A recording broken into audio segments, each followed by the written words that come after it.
We've made it to the end. Episode 13, Shadows in the Cave. Janet walks down the highway in the rain when Joe appears beside her. She insists he's just in her head, but Joe points out they both know where they've been. Janet collapses on the road. Jermaine comes home to find Janet prepping their apartment. He complains about his constant rejections and casually suggests selling his belongings to buy a sailboat. Janet tells him she's pregnant. Jermaine's less than thrilled and demands to know how and when it happened. Spoiler alert, it was from smushing. Janet wakes up in a hospital bed, realizing she's in San Francisco. She tries to leave, but the staff restrains her. Dr. Lemshin tells her they found her wandering on the highway. Janet insists they're part of the program, but they sedate her as she yells for her daughter. Detective Gomez later arrives to question Janet, but she can't give convincing answers. When he asks about Jermaine, she claims not to have seen him since he left her and Megan. Janet insists he needs to find the others, listing their names, but Lemshin sedates her again.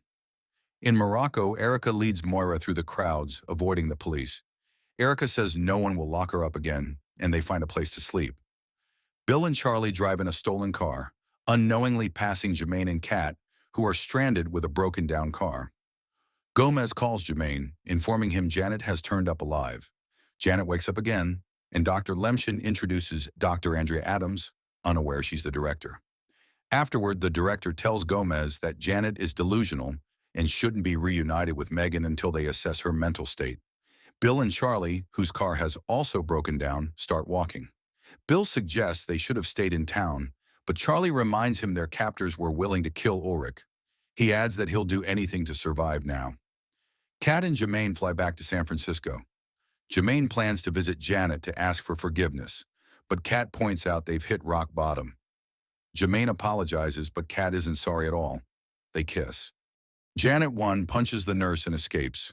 Jermaine and Kat arrive at the hospital, but the staff claim no Janet Cooper is there. As they realize something's up, they spot Gomez and the police arriving. They run for it. Meanwhile, Janet slips out unnoticed but sees Jermaine and Kat before the Blue Man Group tasers them unconscious. Janet keeps moving and escapes. Joe and the director review video of Janet's hospital interrogation. Janet admits she has feelings for Joe, but he points out she's not free. The director says it's up to him, adding that they have ways to extract information from him. Joe warns they'll never get it, insisting the escapees didn't tell him anything. As Joe is taken away, he tells her she won't win this one. Gomez realizes he's lost track of Jermaine, Kat, and Janet, putting out an APB and refusing to accept any excuses. Janet goes to Eleanor's house, where she finds Edith with her mother. She runs upstairs to Megan, assuring her daughter she's there, and lies down with her. At the Mansfield Institute, the director convenes an emergency meeting. The chairman arrives, warning that the institute has been exposed to extreme risk. The director argues it's worth it, but he warns she's overstepped her bounds. She refuses to let anyone question her judgment, and the chairman reluctantly allows her to proceed. Janet tries to convince Eleanor of what's happening, collapsing in her mother's arms. Edith answers a call from the director, but Eleanor refuses to let them take Janet again. The director warns that it's about their commitment. Eleanor hangs up, telling Edith to take Janet and Megan to the border. Kat is locked in a prison camp with Franklin Fairchild. He tells her there's no escape. The director and night manager torture Chadwick Boseman for information, demanding to know where his friends are. She leaves as he continues to suffer. Bill and Charlie set up camp. Charlie reflects on how much they've changed since arriving in the town and says they'll never go back to their old lives. When Bill mentions Charlie's late wife, Charlie wonders how Bill knows her name. Bill claims Charlie told him, but Charlie isn't convinced. Edith drives Janet and Megan to the border, revealing he's been working for Eleanor the whole time. He assures Janet that Eleanor does love her and wants what's best. They stop at a motel for the night, and Janet dozes off next to Megan. Janet wakes up the next morning in a different hotel room. Megan is gone, and Janet spots a camera on the ceiling. She pulls a key from the Bible on the nightstand.